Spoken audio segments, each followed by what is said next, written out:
For this question of circles, we use the idea of midpoint and reflection.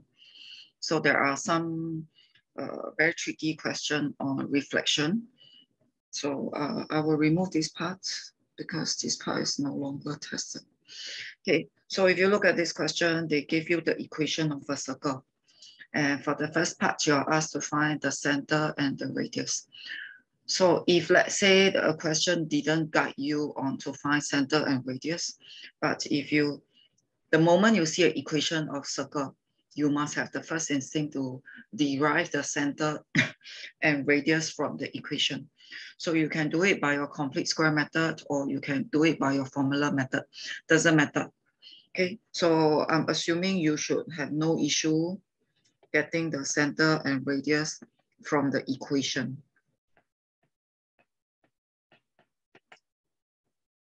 So in this case, right, your center will be 8, your radius will be a 7.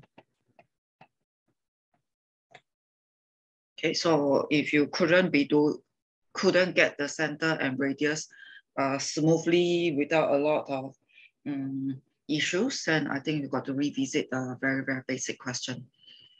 So right now, the next part, B part 1, we are supposed to find the equation of a circle that is a reflection. So reflection, okay, so it's a maybe to some of you, it's very difficult to visualize reflection. So I would suggest you visualize reflection by drawing.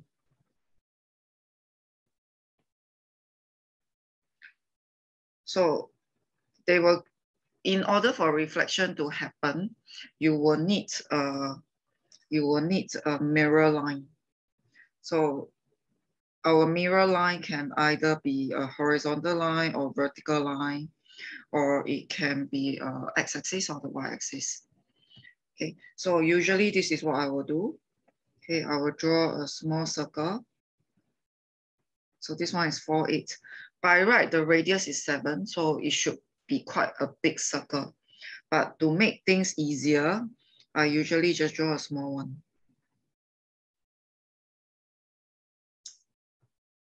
Okay, so this is my original circle. So I'm gonna get it reflected. For the first part, I'm gonna get it reflected in the y-axis. The meaning of reflected in the y-axis means the y-axis is the mirror line. So, and it will be reflected perpendicularly.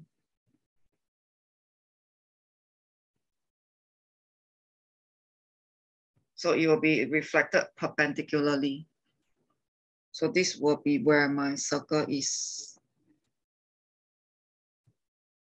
So this will be the reflected circle. So when we reflect something, we reflect in a perpendicular manner. We don't reflect it somewhere here. Okay, we don't reflect in a slanted manner. So we use the center to guide you. So the center should form a 90 degree. So in a way, right, this part here is the midpoint. It's the midpoint between the two centers. Okay, so that coordinates there is actually the midpoint. So there are difficult questions, you got to use this idea. So these are just basic questions of reflection. So if you have drawn already, then you should be able to see that this should be a -4. So for this new circle, the center will be a -4, 8. And there shouldn't be any change in the radius because you are reflecting. So it doesn't affect the size. So the radius will stay the same. So for B part 1, if let's say I'm using the y-axis as a mirror line, that means the equation will be, then with the center and radius, you put it back into the format. And then you expand accordingly.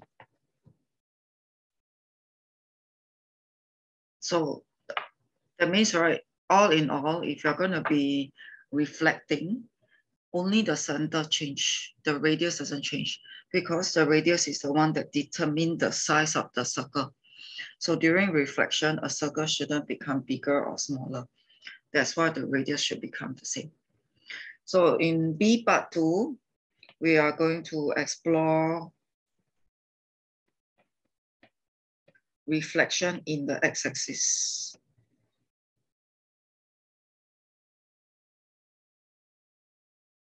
So I'm going to explore the reflection in the x-axis.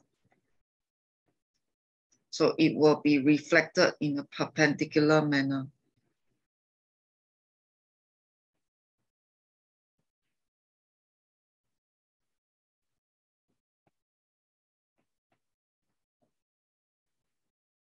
So if this part is 8 units, common sense tells you that when you reflect, it will also be 8 units.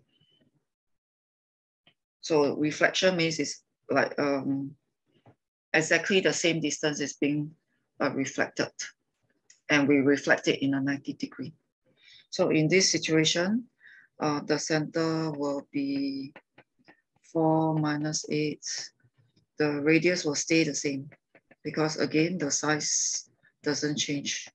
So with the new center, you put it back into the equation format and you expand accordingly. Okay, so that is how the reflection in the x-axis and y-axis work. So it will work for any vertical line or horizontal line. You just have to have the drawing sense. So for example, I'm going to erase all this right now. Okay, so I'm going to erase all this. And we are going to be reflecting in a vertical line, x equal to -1.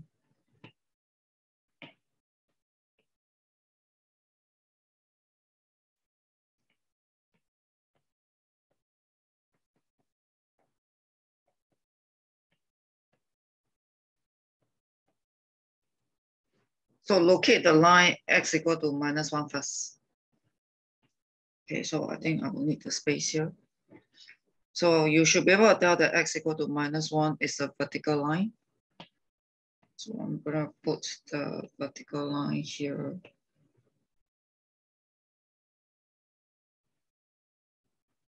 So this is x equal to -1. So we always reflect perpendicularly. So if you can see right here, this part should be 5 units. So I should be reflected, the center should be reflected 5 units away.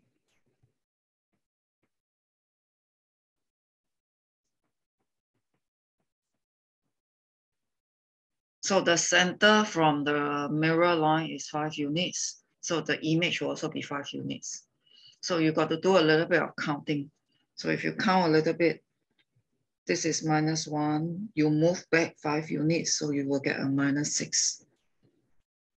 So in this situation, if x equal to -1 is the mirror line, this, the center here, take a look, it will be -6, 8. Radius will still be the same. No change in size. And then you put it back into the equation format for expansion. So when we deal with reflection, it is all about getting the new center. There shouldn't be any change in radius because the size of the circle shouldn't change upon reflection.